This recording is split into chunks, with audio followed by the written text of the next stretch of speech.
सूर्याकडून जी उष्मा पृथ्वीपर्यंत पोहोचते त्यातली बरीचशी उष्मा परावर्तित होऊन वातावरणातून बाहेर निघून जाते.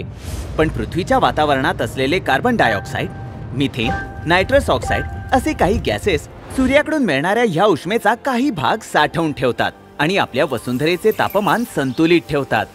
ह्या परिणामाला ग्रीन हाऊस इफेक्ट असे म्हणतात. वाहने आणि कारखान्यांमधून निघणाऱ्या धुरामुळे वातावरणात या वायूंचे प्रमाण वाढते आणि पृथ्वीचे तापमानही. ह्या तापमान वाढीमुळे ग्लेशियर्स आणि ध्रुवांवरील बर्फ वितळतो. पूर, कोरडा दुष्काळ, ओला दुष्काळ यांसारख्या घटना घडतात ज्याचा संपूर्ण जीवसृष्टीवर परिणाम होतो.